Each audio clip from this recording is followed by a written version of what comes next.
जवळपास आतापर्यंत मी 100 पेक्षा जास्त उद्योजकांना, व्यावसायिकांना भेटलेलो आहे. त्यांची इंटरव्ह्यू घेतलेली आहे आणि त्यांच्या बोलण्यातनं खूप गोष्टी समजल्या की ते कशा पद्धतीने व्यवसाय करतात, त्यांच्याकडे काय असं टॅलेंट आहे. आणि त्यातली महत्वाची गोष्ट म्हणजे पॅकेजिंग बद्दल. आता हे पॅकेजिंग जे आहे ना, ते फक्त प्रॉडक्टचं पॅकेजिंग नाहीये. हे पॅकेजिंग आहे वेगवेगळ्या गोष्टींचं, तुमच्या सर्व्हिसेसचं, तुमच्या चॅलेंजेसचं. ते पॅकेजिंग आहे तुमच्या कॉस्टचं. तर आपण बघतो एखादा प्रॉडक्ट किंवा सर्व्हिस मार्केटमध्ये आपल्याला 10-15 हजाराला किंवा 10-15 हजार त्याच्यावर लिहिलेलं असतं. पण काय होतं माहितीये का, की त्या प्रॉडक्टला आपण बघतो की या प्रॉडक्टमध्ये हे मटेरियल युज केले आणि मग ते मटेरियल 5,000चं किंवा 15,000चं किंवा त्या किमतीपेक्षा खूप कमी किमतीचं असतं. पण मग त्यावेळेला आपण विचार करतो की अरे, हे एवढं स्वस्त मटेरियलचं जे प्रॉडक्ट आहे ते मला एवढ्या महाग का विकलं जात आहे. आणि मग आपण विचार करतो की अरे, ह्या व्यावसायिकांनी ना खूप पैसे छापले असतात. पण मित्रांनो, या व्यावसायिकांची अवस्था खूप बिकट असते. कारण की पॅकेजचं अमाऊंट बघतो त्यामध्ये त्यांच्यावर खूप सारे खर्च असतात. खर्च म्हणजे त्यांना त्यांच्यासाठी जागेचा, रेंटचा किंवा ईएमआयचा खर्च असतो. त्यांना त्यांच्या मॅन पॉवरचा खर्च असतो. त्यांच्यावर काही सॉफ्टवेअर्स वगैरे ते युज करत असतील, कॉम्प्युटर सिस्टम युज करत असतील, त्याचा खर्च असतो. त्याचप्रमाणे काही ठिकाणी लीगल खर्च असतो. एखादी स्टॅम्प ड्युटी द्यावी लागते, एखादा लीगल टॅक्स द्यावा लागतो.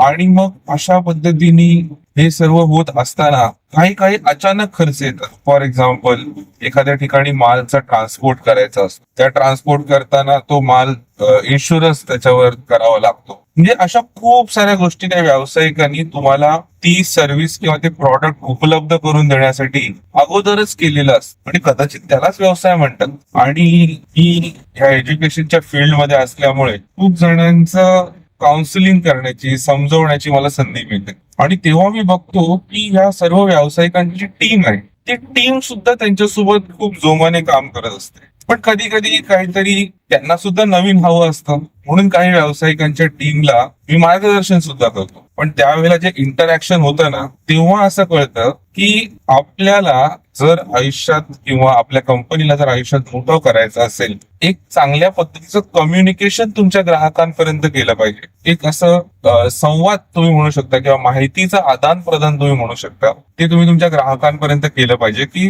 बघा, ह्या पद्धतीने तुमचं प्रॉडक्ट किंवा तुमची सर्व्हिस जी आहे त्याचं ब्रेकआउट झालेलं आहे. तुम्हाला ह्या प्रॉडक्टमध्ये एवढे युनिट सेल झाल्यानंतर एवढा खर्च या एका गोष्टीसाठी येतो, एवढा खर्च या दुसऱ्या गोष्टीसाठी येतो, एवढा खर्च या तिसऱ्या गोष्टीसाठी येतो.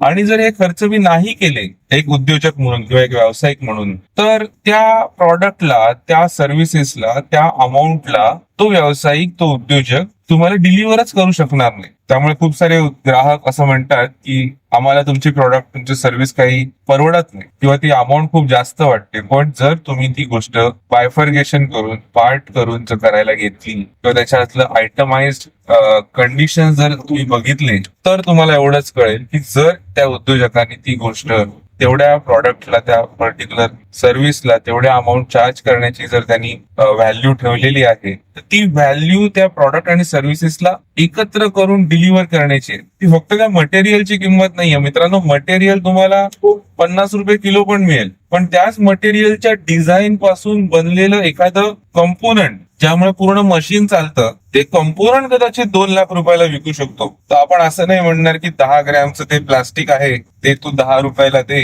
10 ग्रॅमचा तो असा एक गिअर आहे, असा एक कंपोनंट आहे, जो त्या मशीनला चालण्यासाठी खूप महत्वाचा आहे आणि त्याची किंमत 2 लाख आहे. त्यामुळे मित्रांनो, याला म्हणतात व्हॅल्यू ऍडिशन. आणि व्हॅल्यू ऍडिशनच्या मागे त्याला डिझाईनचे, पेटंटचा खर्च आहे. तेवढं डिटेल मध्ये ते छोटं 10 ग्रॅमचं डिव्हाइस मॅन्युफॅक्चर करण्यासाठी त्याला 2-3 करोडची मशिनरी त्याला वापरायला लागली असेल, कारण तेवढं प्रिसाईज काम त्याला करून हवं असेल. तर अशा सर्व गोष्टी या उद्योजकांच्या आहेत. द सक्सेस टॉक शो च्या माध्यमातून मला या सर्व उद्योजकांपर्यंत पोहोचण्याची संधी मिळते, त्यांची इंटरव्ह्यू घ्यायची, त्यांची मुलाखत घ्यायची याची संधी मिळते. आणि त्यामुळेच कदाचित मी सांगतो की आयुष्य खूप सुंदर आहे आणि उद्योजक, व्यावसायिक आपल्याला वाटतं खूप पैसे कमवतात, डेफिनेटली ते कमवतात, पण त्याच्या मागे जो स्ट्रगल आहे, त्याच्या मागे जी त्यांची मेहनत आहे ती नक्कीच वाखाणण्याजोगी आहे. आणि त्यांचा प्रश्न विचारल्याबद्दल. आपण आता ऑलमोस्ट आपल्या कॉन्फरन्सच्या लोकेशन पर्यंत पोहोचतोय.